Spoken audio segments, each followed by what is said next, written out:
पिछले वीडियो में हम लोगों ने किया रिलेशनशिप बिटवीन एपी और MP, which is one of the most important relationships that you need to know in this chapter. आज की वीडियो में उसी रिलेशनशिप वाले पॉइंट को आगे बढ़ाएंगे और करेंगे relationship between TP and AP.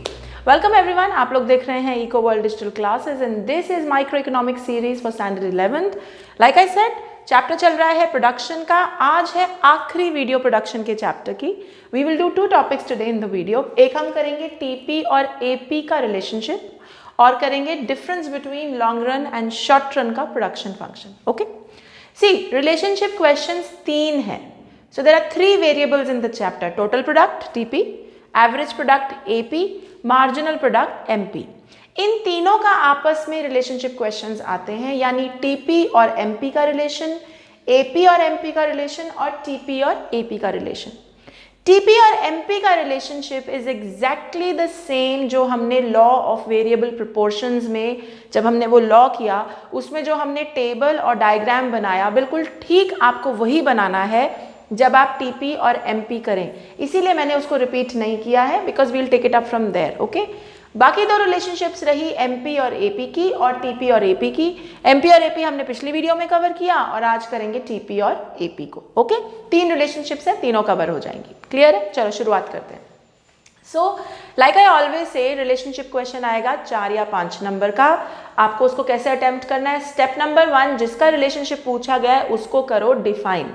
तो जैसे अब यहाँ पे क्वेश्चन में टीपी और एपी का रिलेशन है, तो टीपी को डिफाइन करो, एपी को डिफाइन करो, फिर टेबल बनाओ जिसमें टीपी और एपी है, फिर डायग्राम बनाओ एंड फाइनली टेबल और डायग्राम को देख के रिलेशनशिप के 3 या 4 पॉइंट्स हैं वो लिख दो and the relationship will be done. ठीक है? फॉर एग्जाम्पल, अब देखो, टीपी का कर्व हमारा ऐसे जाता है और एपी का कर्व थोड़ा फ्लैटर पहाड़ होता है। ये रहा टीपी 2, 5, 9, 12। अब हम टीपी को ऑब्जर्व करते हैं। टीपी 1 से लेकर 3rd यूनिट तक इंक्रीजिंग रेट पे बढ़ रहा है। So your first relationship point from 1 to 3 unit, TP is increasing at increasing rate and AP also rises. ठीक है ना? रिलेशनशिप का मतलब होता है टीपी का कर्व जब बढ़ रहा है तो एपी का कर्व क्या कर रहा है, बस आपको वही बताना है। तो जब TP 1 to 3 unit, TP increasing rate पे बढ़ रहा है। अच्छा, टीपी की खास बात है, टीपी में ही इंक्रीजिंग रेट डिक्रीजिंग रेट का फंडा होता है, इसीलिए उसमें इंक्रीजिंग रेट डिक्रीजिंग रेट लिखना जरूरी है। ओके, तो when TP increases at increasing rate at unit till unit 3, AP also increases. Diagram में भी दिख रहा है, बढ़ रहा है एपी।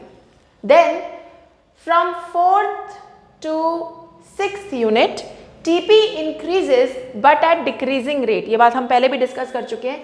टीपी बढ़ रहा है, देखिए 9 से 12 3, 9 से 12, 12 से 14, 14 से 15। TP is increasing but the rate at which it is increasing is falling. वो घटती जा रही है। तो क्या हो रहा है? 9 से 12 3 से बढ़ रहा है, फिर 12 से 14 2 से बढ़ रहा है, फिर 14 से 15 1 से बढ़ रहा है, यानी डिक्रीजिंग रेट से बढ़ रहा है 6th यूनिट तक। और इस समय में एपी जो है पहले मैक्सिमम और कांस्टेंट हो जाता है 4th and 5th यूनिट पे, देन इट स्टार्ट्स फॉलिंग।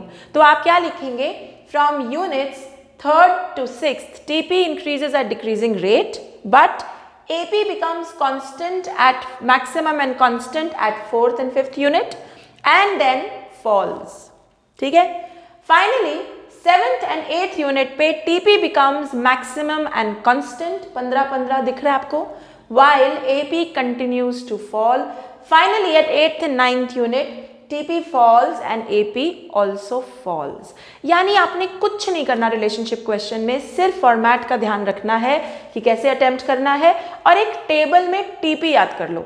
जहां तुम्हें टीपी आता है, एपी और एमपी डिराइव करना मुश्किल नहीं है और रिलेशनशिप बनाना भी मुश्किल नहीं है, क्योंकि टेबल को देख के ही तो रिलेशनशिप लिखना है।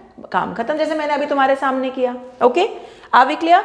सो 3 रिलेशनशिप्स हैं इस क्वेश्चन पेपर, इस चैप्टर में, और इसी के ऊपर न्यूमेरिकल्स भी आते हैं। वील डू देम, हम एक वीडियो में इसके न्यूमेरिकल्स करेंगे। Okay, are we clear? यहाँ तक क्लियर है? Okay, great.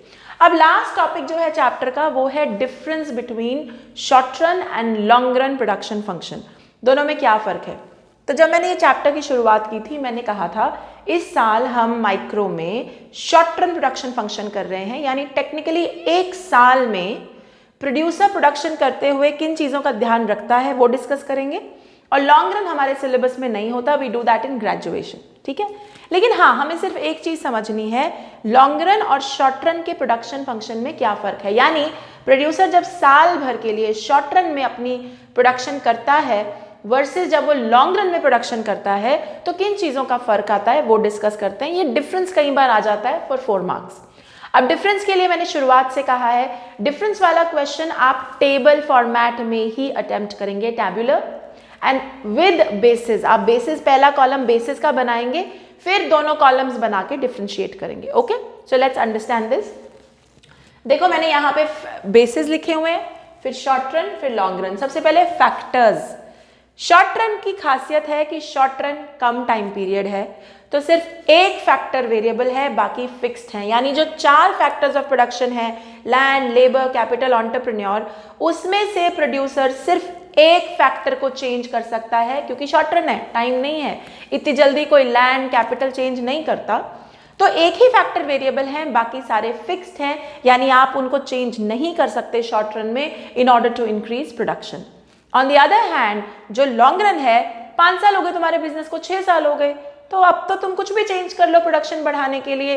लैंड बढ़ाना चाहो लैंड बढ़ा लो, कैपिटल बढ़ाना चाहो कैपिटल बढ़ाओ। तो लॉन्ग रन में ऑल फैक्टर्स आर वेरिएबल। और ये कहना भी बिल्कुल गलत नहीं होगा कि लॉन्ग रन में there are no fixed factors. Clear है, समझ में आ गया। तो शॉर्ट रन में 1 फिक्स्ड फैक्टर और 1 variable factor, all other fixed. Long run में all factors are variable. Done. Second point, ratio. Ratio between 2 factors, land और लेबर मान लो, उनके बीच का रेशियो शॉर्ट रन में वेरिएबल है, लॉन्ग रन में कांस्टेंट है। अब इसको समझाने के लिए I will have to take a marker, just a second. Okay, let's look at this. Land और लेबर, शॉर्ट रन में हमने लैंड को फिक्स्ड माना हुआ है और लेबर वेरिएबल है, मतलब हम लेबर को बढ़ा के प्रोडक्शन बढ़ा सकते हैं, लैंड नहीं बढ़ा रहे।